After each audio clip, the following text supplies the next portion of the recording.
What is going on, everybody? This is Drew here. I want to welcome you all to a brand new episode of Phoenix Down. This is Phoenix Down episode 105.2, and we are continuing our playthrough of Yakuza Kiwami 2. Today I have with me Matt.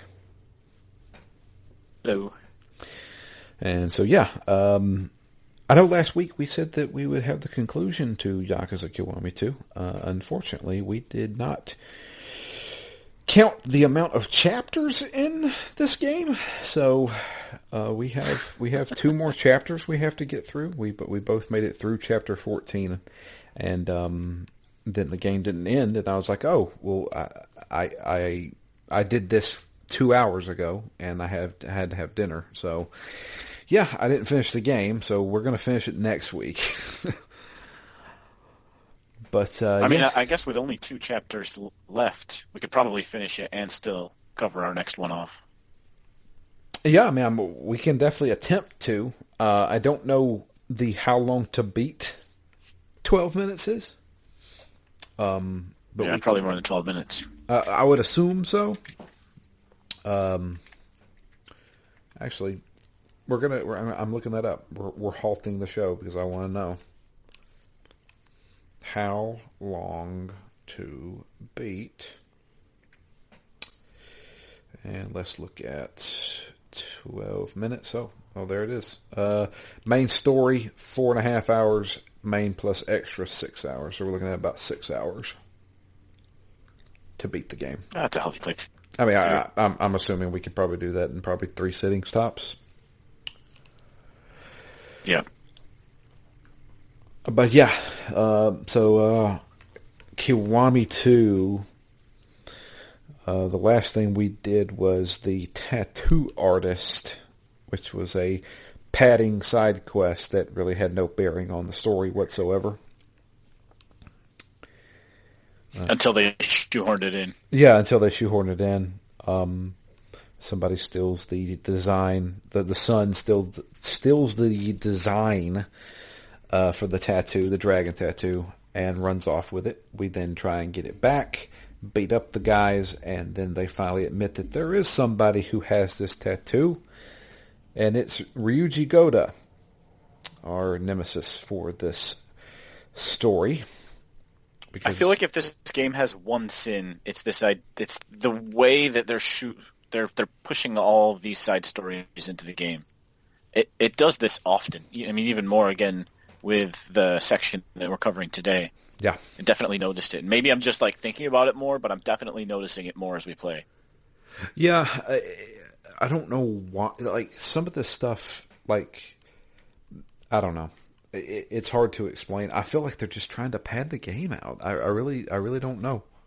I can't remember I can't remember the original Yakuza 2 very well. I know I played through it on PS2. But for the life of me, I can't remember much of what actually happened other than the villain. But maybe they're just going step by step. The stories in this game, I don't know. I can't remember. Because we get another big one in Chapter 13 here today. Yeah. So the next chapter that we go into is 11? Yeah. And basically oh man, we have to find the location, which is called Kama, but we don't know. Yeah, Kaima. Kaima, but we don't know where it's at. And talk about a wild goose chase. To get the information, we have to go to 3 different places and solve riddles, essentially. But we get at the end of this, we get a piece. It's a piece. It's like a game piece that you use for the game. I can't remember what it is. I think it's like Japanese chess. I could be wrong.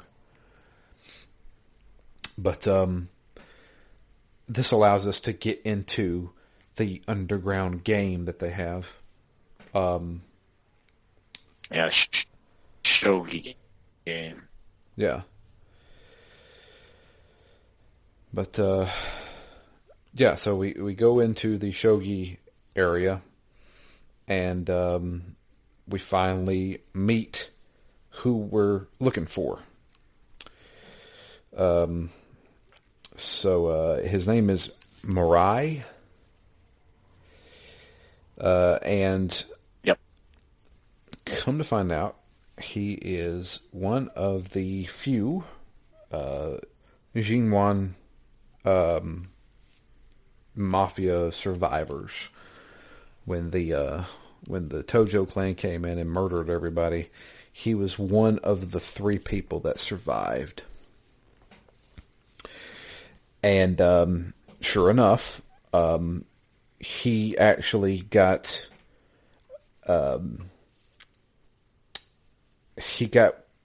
saved by the police, particularly oh man, what's his name? Kawara,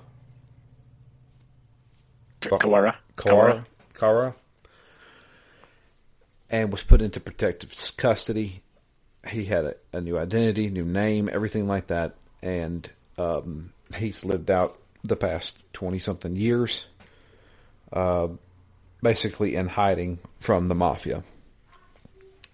So for deserting, right? Yeah, for deserting. And while he is telling us this, unfortunately, well, we've been followed by the Xinjiang Mafia. And they come in and, well... Not great for Mirai. No, they shoot him dead in the face. It's abandoned the creed. Yep. So we have a fight with these guys, and after beating them, while we're trying to extract information from them, they all take cyanide and kill themselves. Yeah, I couldn't help but think they were all going to turn into zombies the way they kind of bleed a little bit out of their mother powder. Yeah.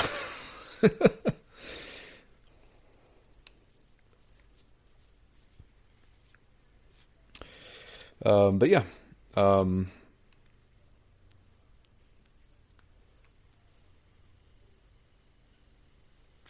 Anyway. So after getting this information, he also tells gosh, what's her name? Sayama? That yep. The police chief, Division 2, I can't remember which division it is. The head boss of so Sayama's boss's boss was also a part of the massacre back in the 80s. And on top of that, Kiryu also admits to her that he was also present during the massacre. And Sayama's like, oh my god. I don't want to have anything to do with you. And so she runs off. And then we go into chapter 2. But we find Sayama next to the river, staring out, and Kiryu reveals that it's not exactly what you think. He knew that Kazuma, his adopted father, was in town, and he wanted to go talk to him, but he also knew that he was probably doing something very dangerous at the time, so he followed them. And Kiryu, not realizing what's going on, kind of ran into a Yakuza hit. And he went to go and basically rescue his father. The thing is that Kazuma, being the guy that he is, was going to let the majority of the mafia members go. He wasn't going to actually execute them. But while God, what was his name? Shimano? The big bald guy, big baldy. He's dead now, but Shimano was going around just murdering people. He was trying to get people out. Like, look, I'm with the Tojo clan, but I don't want to kill you guys. Please just go. And he was in a room talking to one of these guys, telling them this, and the guy didn't trust him. So Kiryu runs in. Young teenage Kiryu runs in to save his father from getting shot, and this distracts the mafia man, who starts aiming at Kiryu, and bang, Kazuma shoots the mafia member to save Kiryu. Yeah, a series of unfortunate events. Yeah. Then Kiryu comes in and is like, I was just trying to protect you. I didn't mean to start this. And of course, when the shooting begins, that's when the massacre begins. So once somebody shoots, everybody starts shooting. So pretty much everybody gets killed. And unfortunately, the mafia members don't see Kazuma actually trying to help them. They just see him murdering one of their guys. So everybody believes Kazuma and Shimano are just murdering everybody, which they are at this point because they're forced to. Yeah, it was a nice bit of storytelling, I guess, in the game. The way they've revealed this kind of slowly. Like, you've seen that scene of him shooting the boss, the Jingwan boss, in the hallway. You've seen that a couple of times now at this point. Yeah. And I really like how they build on that. And they're like, now you see what happened in the 2 minutes leading up to that, puts a whole different spin on that one image that we've seen so many times. And, you know, it's not like it's hyper complicated storytelling, but I always appreciate that when, you know, we as the player, as the viewer, were in the same boat that the Jingwan Mafia was, where we only saw the killing. And then now it gets revealed, now we get the other side of the story, and it adds another layer of depth as to what was happening at that point. I think that's a really nice way for them to have presented this in the game. Yep. So, Kiryu, after telling her this, she wants to get, she wants to basically tell off Kiryu, and she does. And he kind of just, he sits there, kind of contemplating life, I guess, all day, because it was daytime when this cutscene started. And then it cuts to him at night. And he's still sitting. He's deep. Yeah, he's still sitting there looking at the river.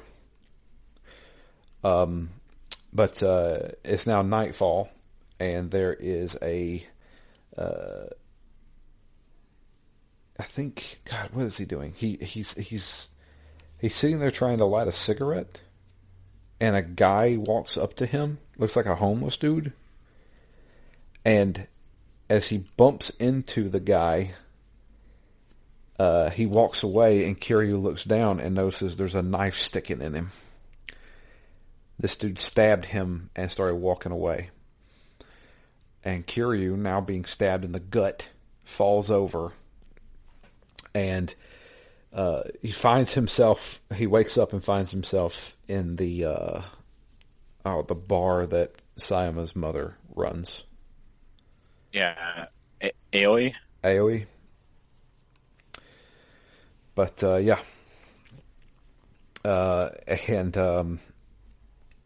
He doesn't wake. He goes there. That's right, because you have to walk through the streets, bleeding to death. Not bumping into anyone. Yeah, don't bump anybody or you'll die.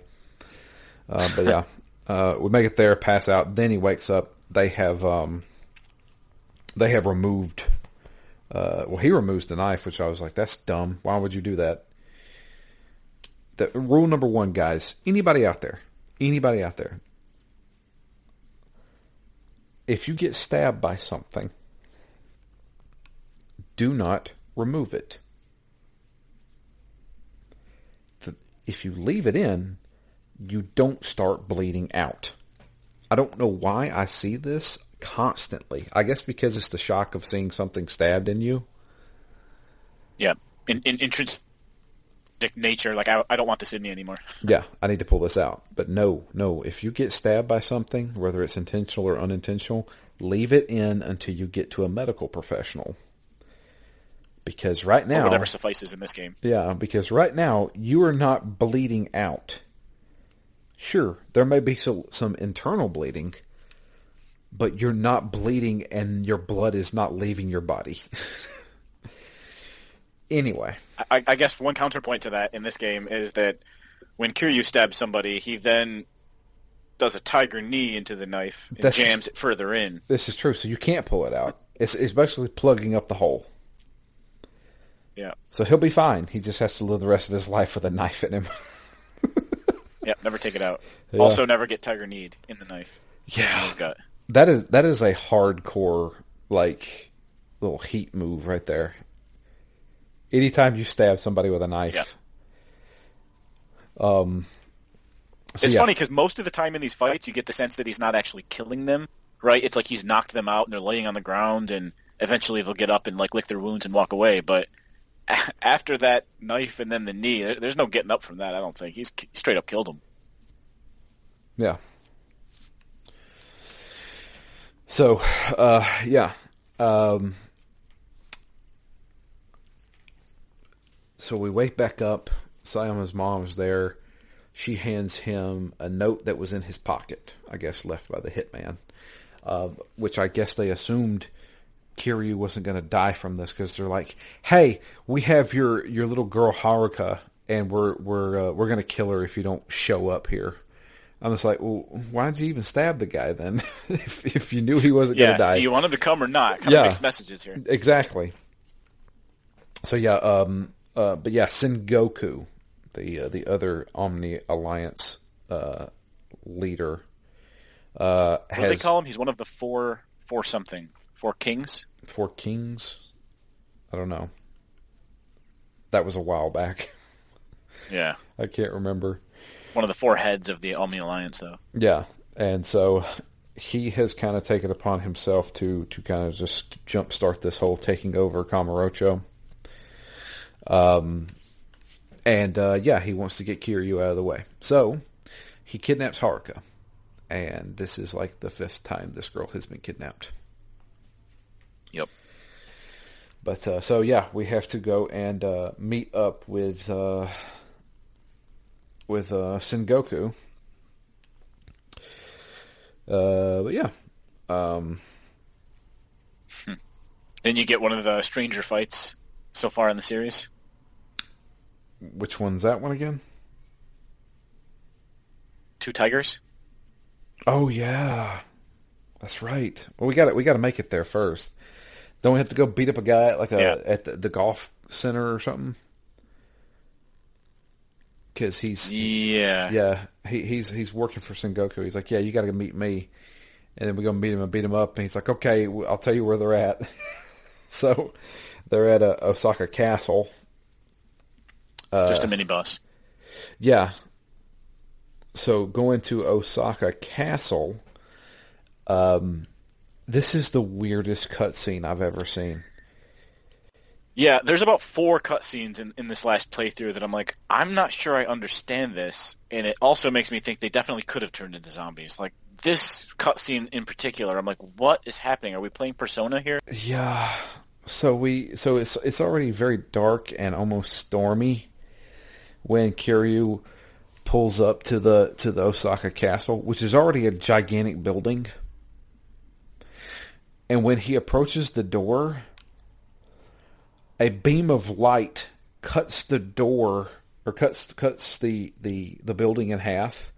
The building then separates into 2 different halves, and a bigger building comes up out of the ground?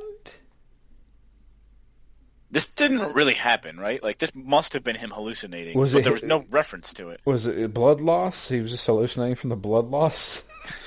Yeah, maybe. I don't know. This like, even I was like, what? What is this? Why would a Japanese mobster have this? Well, why would anybody actually have this? Why would you have this? Isn't a secret layer on the moon. Why would you have a nesting doll house? Yeah, it almost looked like the house grew. I'm like, was it underground? Like, is this an underground layer that has now risen, or did it like? It doesn't make any sense. I think so. Like, hang on, I've got something up here that can maybe tell me something. Because the game doesn't really veer into the weird. I don't even want to call this supernatural. It's not supernatural. It's just unrealistic.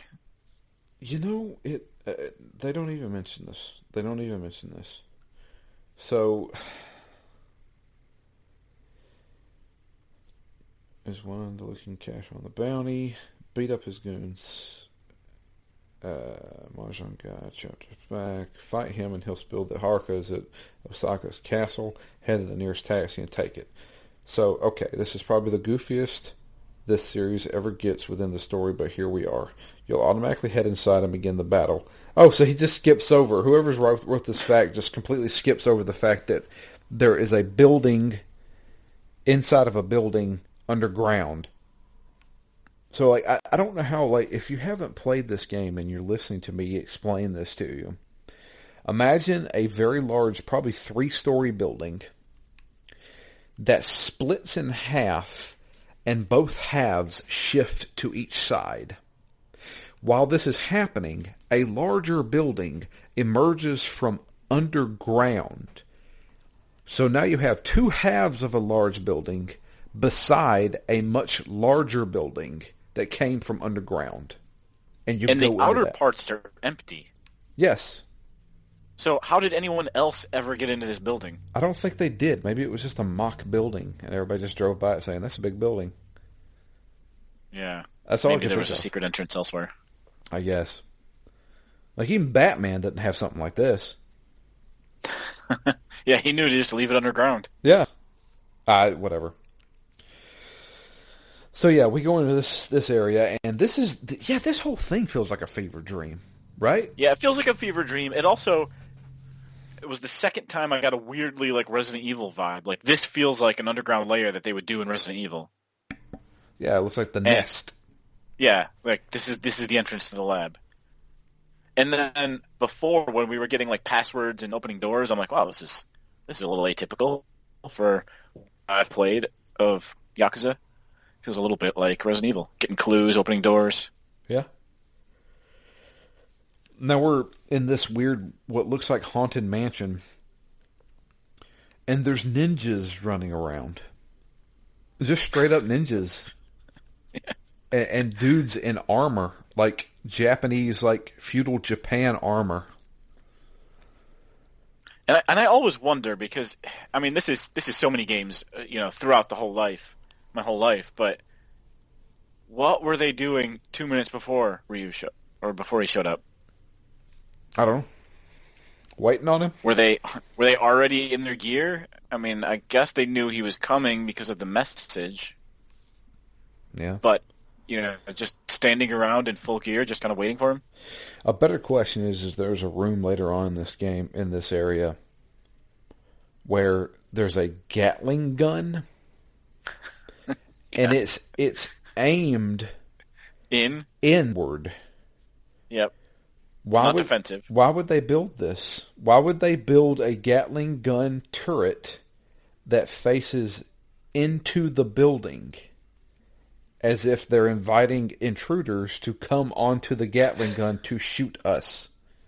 Which they did. Which is exactly what I did. Yep. Yeah, none of that makes sense. It reminds me always of walking into these abandoned buildings and seeing candles lit. Like, well, nobody's been here in 100 years, but this candle's still lit? These candles are still lit. Sense. I know. So, we make it up to the top, and Sengoku is there. And rather than fight Sengoku, he has 2 pet tigers that he sends out. So we have a boss fight with 2 tigers. Kazuma Kiryu is fist fighting tigers. Not in my game, he wasn't. Oh, really? You pulled out some weapons, did you? Yeah, I could barely hit them with my fists. Oh, I beat him with my fist. Did you? Uh-huh. I didn't feel like it was doing very much damage, and they kept leaping around like idiots. So I had to pull like the spikes off. There's like 4 spikes on the wall, or like I don't know what they were. Maybe like flag holders. I don't know. There was something long that I had to swing, and they were doing much more damage. 4 times as much damage, 5 times as much damage. So I used all 4 of those, and then I pulled out a knife to finish them off. Gotcha. I don't want to overuse my weapons because I feel like I'm going to need them for whatever, when we fight Ryoji at the end, because I feel like, given how hard some of the other bosses were in this game, that the end boss here is going to be a pain.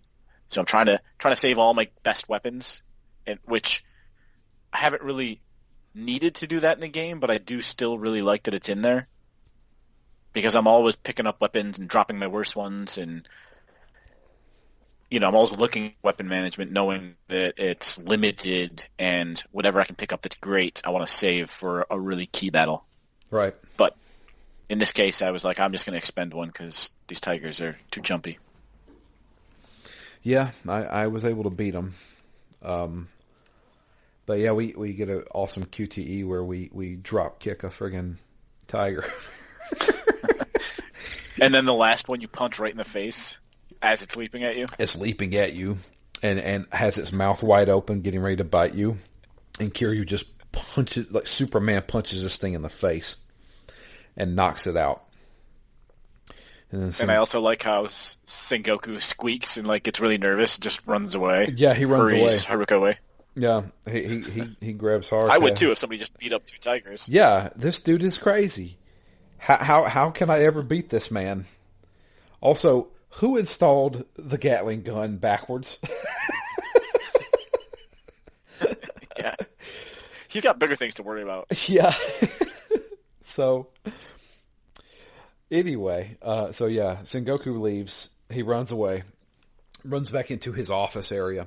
And, oh, wouldn't you look, Ryuji Goda, excuse me, is sitting there at the desk, and he basically tells Sengoku, "You are a piece of shit. How dare you take a child hostage? You seriously kidnapped a child to get to Kiryu? What the hell is wrong with you?" And the guy's like, "He's outside. He just beat up my tigers." And Goda's not going to have any of this. He doesn't give a shit. He has a samurai sword, and he slices him up, cuts him up real good, and straight up kills him. He is dead. Yep, knocks him out the window, right? And he falls all the way to the ground. Yeah, and that's a big building. It came from underground. So Kiryu shows up, and Goda's there, and he's like, "So, yeah, I know you really want to fight me. Not yet, son. 3 days. It's interesting, that whole like honor in this game. So many times people could have just taken the easy route and killed the enemy, but there's this whole I need it to be meaningful. Yeah. Right? Like he wants to claim this title of being the dragon. And so he's really hyper focused on beating him the right way. Yeah. And it's for Kiryu kind of lucks out here because he is no match at all. And good, the honor saved him, I guess. Yeah. So, yeah, he gives Haruka back to Kiryu and says, "I will see you the day after tomorrow. We're going to sell this finally, and there's going to be only one dragon remaining at the end of this." So Kiryu takes Haruka and goes back into Sotenbori, I believe, right? They don't show back up in Kamurocho just yet, right? Or is this where we go back to Sotenbori?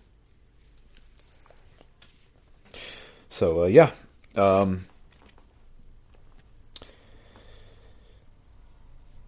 Let's see here. I'm trying to think what the next story beat is.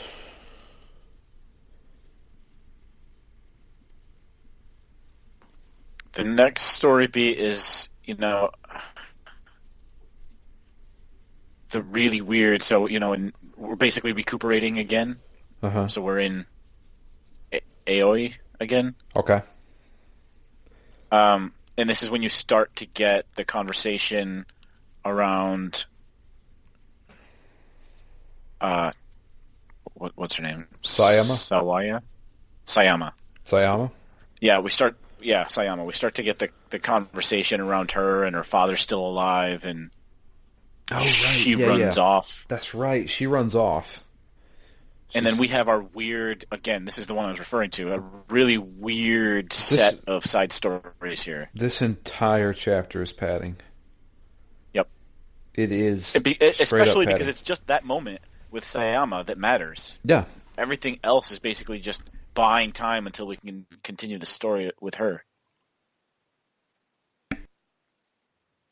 So what we're referring to is, in this chapter, it is basically Kiryu walking around town with Haruka. And so that's basically what we do. And these are story missions. These are not side stories. It's basically another one of those, let's kill some time, but spend the day with Haruka. So yeah, Sayama runs off because she finds out her dad's still alive, which means that her dad was not actually the boss of the mafia, because the boss of the mafia is dead. Yeah, thoroughly dead. Yeah. Kazuma shot him probably 7-8 times. Yep. Although that happens later in this game, and it does not kill the person. Very true. At least not right away. Not right away. Yep. But yeah. So yeah, we go around doing things for Haruka. I guess we can mention that I don't know, we're walking the streets and Haruka sees a famous actress. She's like, "Hey, I know that person." And Kiryu's like, "Who the hell's that?" And she's like, "Oh, she's a famous actress."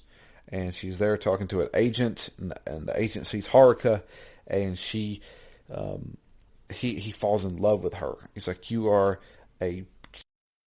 such a cute child. I can make you into a child actor star. Please come in and talk to me. We can strike a deal, and I can have you on the big screen in no time." Well, of course, Haruka's like, "Nah, I'm good." And Kiryu's like, "Yeah, we're good. See ya." And so we bum around town a little bit more, and eventually we run into this guy again. And he finally convinces Kiryu to go talk to the guy. So he goes and talks to the guy, and he's like, "Yeah, we can totally take her in, make sure she goes to the best schools, get some proper bringing up, and she's going to be made in the shade. She's going to have this cushiony, idle life, and everybody will love her, And Kiryu's like, you can either choose to be like, yeah, that sounds good, that's probably for the best, or I'll have to ask her. And it doesn't matter really what you choose. He finally says, look, we have to go talk to Haruka. And then Haruka, of course, is like, no, I don't want to do this. I can't believe you would even consider this kind of thing. So she, but yeah. Kiryu basically is like thinking to himself, go ahead. How inept. Yeah. So, yeah. And then we do something about a singer. She sings at a bar, but she's not there. She's out there at the river, singing at the river. And she's too nervous to sing in front of people, and we eventually convince her to go sing. This was like the most unremarkable chapter ever. Yep. Yeah, I mean, this whole section just... It really, like, it didn't feel kind of like a side story. I'm like, am I playing the game? Is this right? Like, do I have to do this?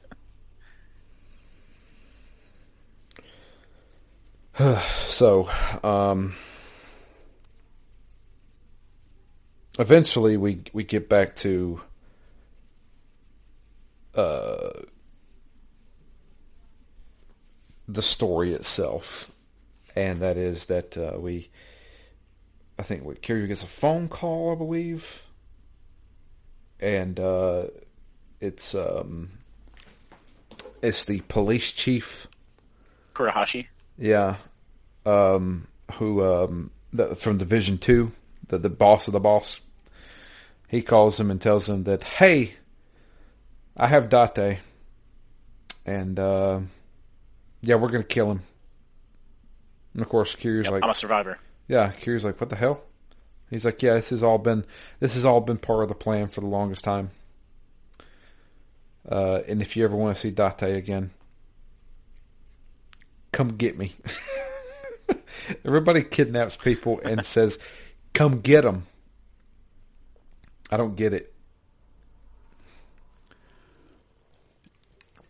So we call up Sayama, and for some reason Haruka comes along with us too. And we drive, I guess to, I don't know, where are we driving to? Back to Kamurocho? Yeah, because it's in the Millennium Tower. Back to Kamurocho. Yeah, it's back in the Millennium Tower. And they see, yep. And Kurahashi says, make sure you're here by the morning or something. Yeah, he gives us a time frame. By dawn. So, we have to go and get Date. He's in the Millennium Tower, up there where the florist was. Or I guess still is. And when we arrive, there is... we have that awkward... we have the awkward... just on the drive back to Kamurocho, that series of fights, right? Instead of doing the shooting the bad guys hanging out the windows, this is basically the trucks and a series of not very difficult fights. You're right. Holy crap! I forget about that. On the open bed truck. Like, as if the chapter itself didn't have enough padding. Like, let's just have a bunch of meaningless fights. I mean, I guess that's being harsh because the game is a brawler, so they're going to shoehorn in meaningless fights wherever they can. Yeah, that's true. But I totally had that same fact of or thought that we're gonna start aiming out of the car and shooting stuff awkwardly because this game's not really a shooter. But no, it didn't happen. Yeah. So yay. But we did have to fight a bunch of guys who somehow conveniently lined up transfer trucks that have like flatbeds on them, so that we could have a arena to fight guys. And it never actually shows Kiryu getting back in the van that we were driving. He's just riding on one of the one of the transfer trucks. And I'm just like, okay, well, did he just jump off? because obviously the gangsters are driving the truck. So I don't know. In place. Now they're just his chauffeurs. Yeah, I guess. Or maybe Kiryu like jumped into one of the trucks and threw the guy out and drove the truck. We'll never know. Yeah, we'll never know. But yeah, we make it back to Kamurocho, and we have them go up to the Millennium Tower. And this is where we get a pretty big reveal, a few pretty big reveals, a couple of deaths. So when we arrive in the Millennium Tower, where the florist is, 50th floor, everybody's tied up. So you got Date, the florist, all of them are tied up. And the head of Division 2 police chief is there with a bunch of goons from the Jinwan Mafia. And he comes out and says, "Hey, guys, guess what? I'm actually one of the survivors of the massacre that happened back in the 80s. And I've been plotting this for so long, to the point where he became police chief so he could get closer to the people that did this."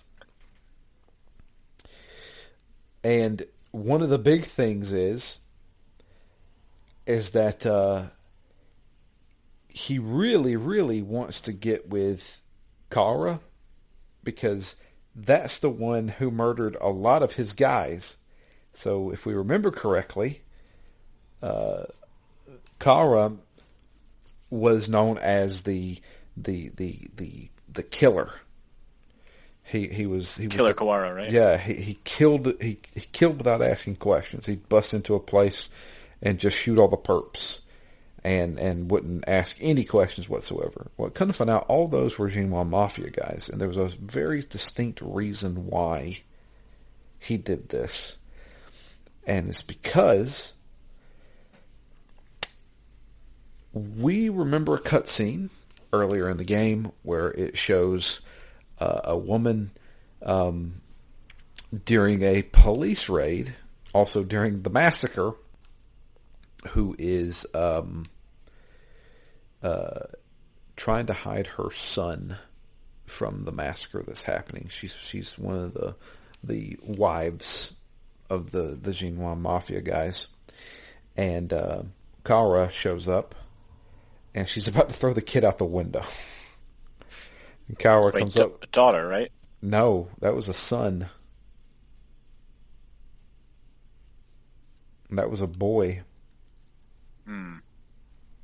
I'm pretty sure that comes back up a little bit later, Matt. I'm not entirely sure, but there was another child there.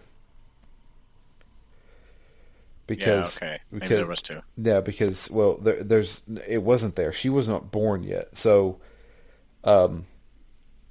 Kara saves this woman, gets her out of there, falls in love with her, and has a child with her. That child is Sayama. So, what ends up happening? See, I thought they had gotten together before that. I don't think so. Because who was that child then? I must have missed who that baby grew up to be. I don't think they have revealed that yet, Matt. Okay. Yeah. That would explain it. Yeah.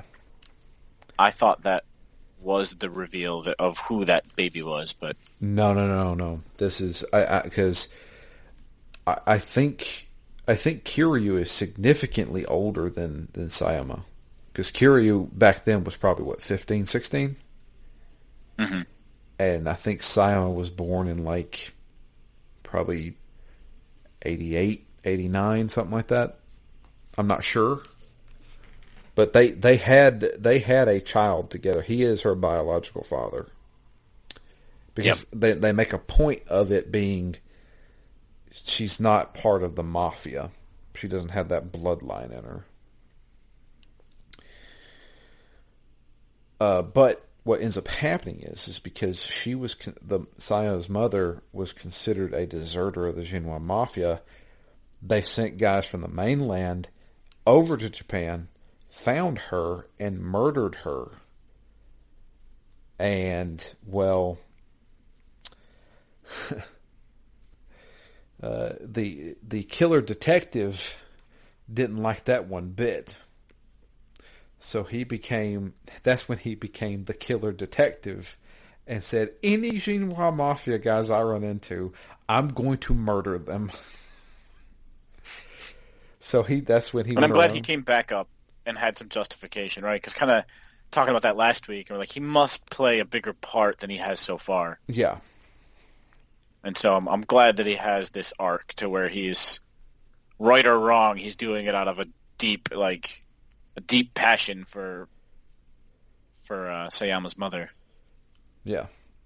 And retribution for what was done to her. So at least that, doesn't really justify what he did, but it explains it anyway. So, after that long talk, Kurashi, the Division 2 chief, says, I've got this place rigged to blow. If you guys come any closer, I'll blow you up. And of course, Carl, how do you pronounce his name? Kawara. He's there, got his gun out, and he's like, nope, we're not playing that game. I'm going to murder you, just like how I should have a long time ago. He knocks the detonator out of his hand, shoots it out of his hand. He then pulls out a gun and unloads into him and says, I'm going to put the same amount of bullets into you as I did as you killed my men. And he damn near does it. This guy shot probably, 4 or 5 times? Yeah, I don't know if this is the scene, because there was one scene I was watching, and I'm like, something doesn't make sense here. And I could have swore it was this scene, but I went back before we recorded this, and I watched every cutscene in this chapter, and I don't think it came up. So either it was cut, or I'm just thinking of a different scene. But there was a scene where everybody, like 4 or 5 different people, all have guns pointed at each other, and it felt like in the time it took one guy to pull a trigger, like 6 other things happened. And I was like, there's just no way that the math works out on this timing. Just not possible. That like the 1 second it took, like 4 other people were able to like pull out a gun and aim it, and someone else was ducking out of the way and holding someone else up as a shield, and like all these things happened before one person could pull a trigger one time. I was just like, there's no way. And I really wanted to go back and like re-choreograph this scene to see if there's any way it made sense, but I couldn't actually find it in cutscenes. I can't remember. Even though Maybe I'll replay this chapter, because I did this chapter this morning, but I can't remember it at this point. I just remember the story beats. Yeah, aside from the splitting castle, like this was the next most perplexing cutscene I've seen in this game. Yeah. So, we have to have a fight. So we fight some Jinwan Mafia guys along with Kurahashi. Kurahashi has a gun, and anybody in this game that has a gun while you are fighting is the most annoying prick on the planet. Yep. And this guy does some damage. So I had to take him out first because I was just like, I can't stand getting shot while I'm in the middle of a combo. Yeah, usually I'm doing the opposite thing, right? I'm usually taking out the goons first so I can just focus on the boss, but here I had to take the boss out first. Yeah. So, I beat him. And I mean, we have a very satisfying heat action at the end where we pound on his face. But needless to say, beating him, we get another cutscene. Basically, Kara is not dead. He's going to die very soon, but he does. How many times was he shot? At least 5, at least. So I don't know.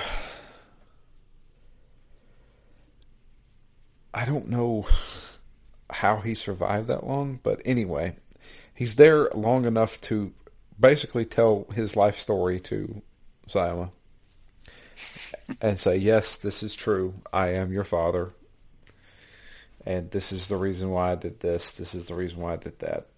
And he eventually passes. But not before Kurahashi. He has his one last hurrah where he tries to shoot somebody. And I can't remember who shoots him, but somebody shoots him dead. I think it may be Date. Yeah, I think so. So, after that, going to chapter 14. It is the day of...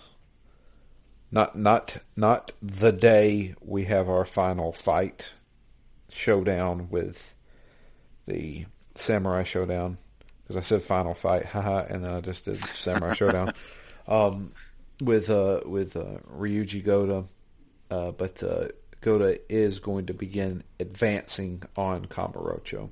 There's a very specific reason why, and it's not revealed till the end of this chapter, but first we have I guess like a funeral for Sayama's dad. They have a box. I'm assuming that's his ashes. But anyway, before we let the police take his body, I guess, or whoever takes his body, Date finds a disc on Kurahashi's body. And they think there's probably some really important information on here about the Jinwan Mafia. And he gives it to Sayama and is like, can you crack it open? She's like, I can't with this laptop that I got here, but I bet you a police station probably has the encryption tools I would need. So they're like, okay, well, why don't you go back to your hometown, go to the police station there, and see if you can crack this open and get some information off of it. She's like, okay, fine. But Kiryu goes after her. So we meet Sayama at Serena, and well, Kiryu's like, I told you, getting revenge would not solve your problems. I've been there. But it's okay. You're going to be okay. Everybody's going to be okay. And she feels so bad. She's like, I'm glad I was able to meet my dad even for a brief moment. And Kiryu, as he's comforting her, grabs her and gives her a kiss. Yep. And I also like in this scene her finally admitting that she is scared to learn more. Yeah. Because so many times in this game she said that she didn't care or she just wanted to know and it didn't matter what it was. And I like that little bit of uncertainty where, yeah, she may say she wants to know, but she also kind of doesn't. Or does, but just doesn't know what the impact is going to be. Yeah. So, after this scene, we get a phone call, and they say that Kazuki, we all remember Kazuki, he's the owner of the Stardust Club, the one who had a body double. Well, he's waking up, and he is talking out of his ass. Nobody knows what the hell he's talking about. So Kiryu and Sayama decide we're going to go down there and check this out. So we go down there and meet with him at the clinic. And he tells us So, the past 6 months, I have been in captivity. And of course, everybody's like, what? How?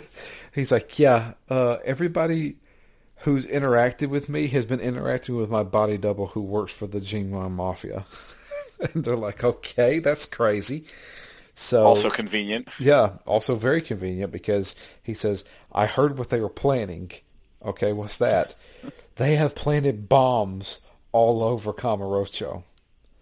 And Kiryu's like, what? How many bombs did they make? He said, because they're planting the same amount of bombs as the amount of people that died during the massacre. And so these people are very, like, symbolic. Very symbolic. One bullet for every person that's dead. One bomb for every person that died. Yep. So Kiryu's like, oh God, how many bombs is that? So we already had one bomb go off at Millennium Tower. There was another bomb at Millennium Tower that didn't go off. We stopped it because we beat up Kobayashi. I don't know what his name is. I can't remember. Kobayashi's the hot dog eater. Not just any hot dog eater. The best. But not anymore, right? Yeah. He got beat out. Yeah. By Joey? Yeah, I think so. I think he's still reigning champ for like 3 years. Yeah, I think so. But yeah, so he had a bomb, obviously, at the Millennium Tower. There was 33 guys that were killed during the massacre. That leaves 31 bombs still around Kamurocho. So we're like, okay, Date, you need to call in the bomb squad. Unfortunately, Date goes to the police and they're like, yeah, you're a murder suspect. I don't know if we really need to trust you right now. And so they're like, okay, so they're not going to take my anonymous tip, or not even anonymous, but they're not going to take my tip of, hey, there's bombs all around the city. So it's on the Tojo clan to do. On top of all that, Ryoji Goda has amassed an army of guys to come in on Kamurocho right now. I like all those ominous shots of the highway. It's just like fanned out like 50 or 100 different black sedans. Yeah, all full of Yakuza members. So they're on their way. So Kiryu goes to the Tojo clan and gets a hold of what's his name? Daigo Dojima. And it's like, hey, we need to get our guys together because there's a bunch of bombs at Kamurocho and the police are not going to help us with this. They don't believe us. It's like, all right, well, we'll find the bombs. How are you going to dispose of them? How is a street-level gangster going to dispose of a bomb properly? Probably not any more efficiently than Majima tries to. I would assume. So, how do we find the bombs? Speaking of Majima. It's actually funny how little he's in this game and how the few scenes he's in, he's amazing and hilarious. And he if you need somebody to gnaw on the background scenery, you hire Goro Majima to do it. So we go back to the florist. The florist is like, I have no surveillance because everything I had was in the Millennium Tower and, well, everything's destroyed there. So we're like, crap, what do we do? And they're like, well, what about Old Purgatory? Old Purgatory, you had the stuff there. Yeah, well, it's all gone. In walks Majima with his hard hat on. And he's like, well, don't get down the dumps just yet. I got a surprise for you. And he strolls up to the desk that everybody's at.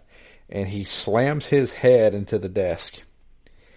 And then he slams it like 5 more times. And he's like, why is this not working? And of course, everybody's looking at him like, has he lost his fucking mind? Again? Yeah, again? And so he slams his head into it one more time. And oh, look, the desk and the platform around it start going down into a brand new florist surveillance. I don't even know what to call it. Command center? Yeah. Yeah, this is like the baby version of the tech from the Osaka castle, I guess. Yeah.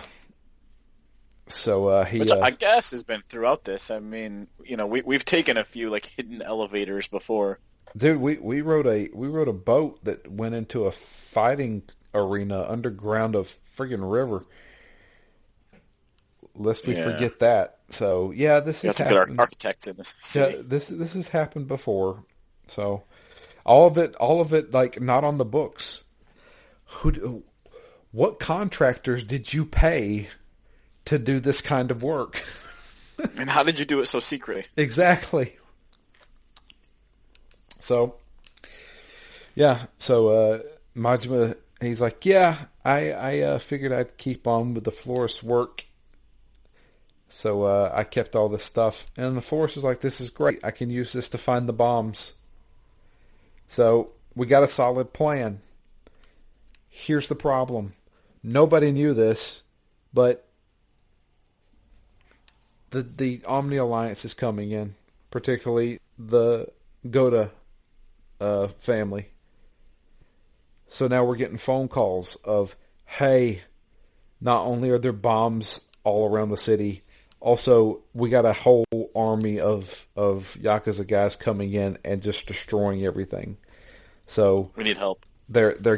So the bartender that calls us, the one that betrayed us, but we forgave him.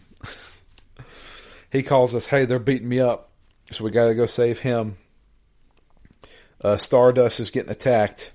We got to go save them. The clinic, they're getting attacked. We got to go save him. But at Stardust, we run into the big man himself. So Ryuji Goda's there. We fight off his guys, and he comes down, and he's like, one more day. I could kill you in an instant, but I won't. Yeah, I'll kill you right now, but I'm not going to. I'm going to meet you at the top of Kamurocho, a.k.a. the Millennium Tower, and we're going to sell this once and for all. But Kiryu's like, why did you move in on us right now? Are you with the Jinwan Mafia? He's like, not at all. These guys want to blow up this city. They're acting on their own. I showed up to make sure my city that I'm about to take over doesn't turn into ashes. So in a roundabout way, Goda is actually helping us. But then he's going to take us over. So, yeah. And that's the end of chapter 14. And I was like, oh, that's the end of the game. No, it's not, obviously. We got 2 more chapters to go through, and I didn't realize that. Now, I say all that to say this. I could have beaten this game today. I did not. And there is a very simple reason why. I have become addicted to Cabaret Grand Prix. I have done so many rounds of Cabaret Grand Prix because you start to earn money like nobody's business in that little mini game. And honestly, it's just 3 minutes of selecting menus. It's not hard at all. And it's kind of addicting. So I've ranked up twice.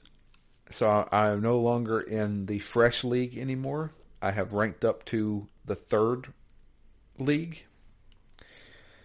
And I got the achievement for having 10 million yen in my pocket.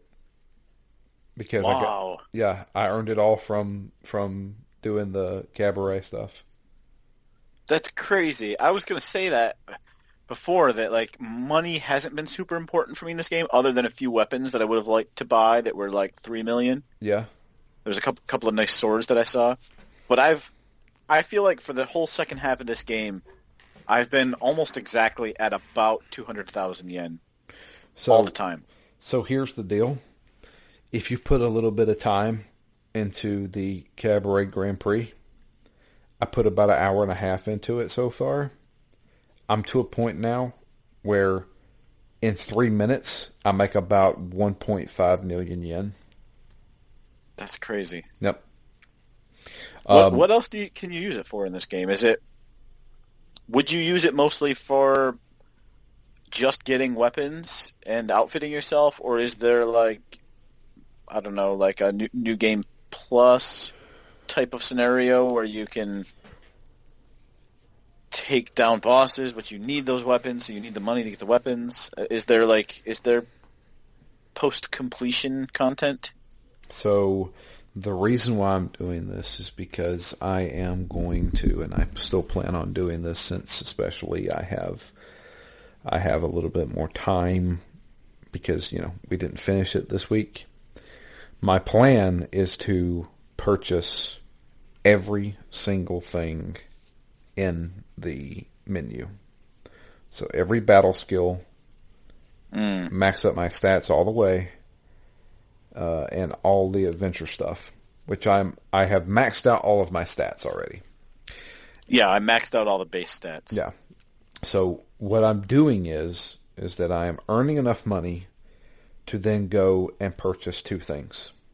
I'm going to purchase the items that lower my digestion or lower my fullness, and I'm going to restaurants and eating using all that money I made. I'm eating. Wonderful. I'm eating, taking medicine to make my stomach not full anymore, and eating some more, all to earn experience points to max out everything. That is my goal. Full Kobayashi. I'm going full Kobayashi. I'm going to go to multiple restaurants and eat one of everything on the menu because you get points for doing that. So, yeah, I've been grinding a little bit in this game, but it's not your traditional grinding. Yeah, it's strange. Yeah, eating a lot at restaurants is not your typical grind. Yeah, but that's exactly what I'm doing because eating at restaurants gives you a ton of XP. That stuff adds up. Did you level up? Did you level up those skills? Because there's some skills around getting more XP from eating. Yep. I have level 1 there. I have almost everything filled out on that one. I've got the max run speed. I've got the max experience points from my hostess at the Grand Prix. The max get more money from the Grand Prix. Mm-hmm. So I'm making bukus of money, and once I rank up again in the Grand Prix, I'm probably looking at about 7 million yen per Grand Prix that I do. That's insane. And that's in 3 minutes. I don't know why I became addicted to that gameplay loop, but I did. And I love it. I've got about 15 million yen on me right now. Yeah, I'll have to give that more of a try if we've got a little more time this week. Yeah, let's do it. Because I've seen it on there, but I haven't really played with it. Yeah. Go for it, man. I'm gonna try to max out everything. I'm gonna try and max out. I've already maxed out all my stats. I can't get all the battle moves because I don't feel like doing like a bunch of side stories to get like the heat moves with specific people on the street and stuff like that. Yeah. But I'm gonna get all the life moves or the life abilities that they have, and what's the other tab? There's 4 tabs: stats, heat abilities, the life abilities, and there's one more thing. Or maybe there's only 3. I can't remember. I thought there was 4. Yeah, I thought there was 2, but I can't remember what it is. But yeah, that's my plan. I'm gonna do that, and then I'll beat the game and put it to rest. But so far, I'm enjoying the crap out of this game. Yeah, me too. I was gonna say, what are you feeling as we get close to the end here? aside from Chapter 13, I think this is a fantastic entry into the series. I think this is great. Yeah, I agree. It's a little bit uneven as a game, but it's just really good in so many ways that it's been really fun to play. Yeah, I totally agree, and I'm having a great time with it. We do have an email. Comes in from Dustin. It is called Kiryu-chan. And he says, "Is this the finale? If it isn't, you should definitely do the Majima side story in the title screen. It's short and shows you how he ended up with Purgatory and leaving the Tojo clan." Ooh, that's right. There's 3 additional chapters around Majima. That's right. Yeah. Do you have second thoughts on playing 12 minutes? May I suggest the following one-off games: Finding Paradise, To the Moon sequel, The Stanley Parable, and Doki Doki Literature Club, which is a free, messed-up visual novel. All of these games could probably be played through in a single sitting. Also, if you have time, maybe an intermission talking about hidden gems focused on the PSN store, or hidden gems in general. What class will you roll in Diablo 2? I've never played it, so I'm going Necromancer. If this is the actual final episode, I love this game, and I might like it more than Zero. Dustin. Oh, well, that's blasphemy, but I do like it. I like it a lot, but I think if the story was just a little bit better, if the story needed about 2 notches up in Kiwami 2, and I think it would rival Zero. But there's a few things for me. I think the story would need to be better. The repetitiveness would need to be toned down a little bit. And I don't think the combat is this good. I think it is good, but without the ability to switch, I find it feels a little bit more repetitive to me. It's definitely more repetitive, but damn, is it better responsive. Yeah. The combat in this game is so much more fluid than it was in any other Yakuza game I've played. Yeah. I cannot wait to get to Yakuza 6. That's the thing.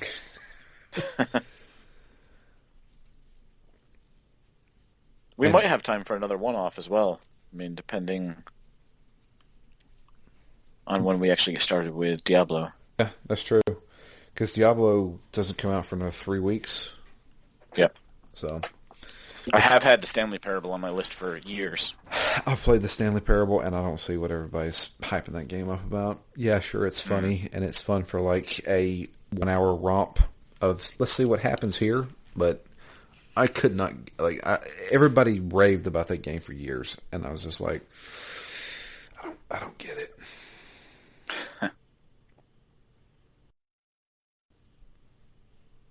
I don't know. We could probably do like 12 minutes. I mean, I'm still down for doing 12 minutes.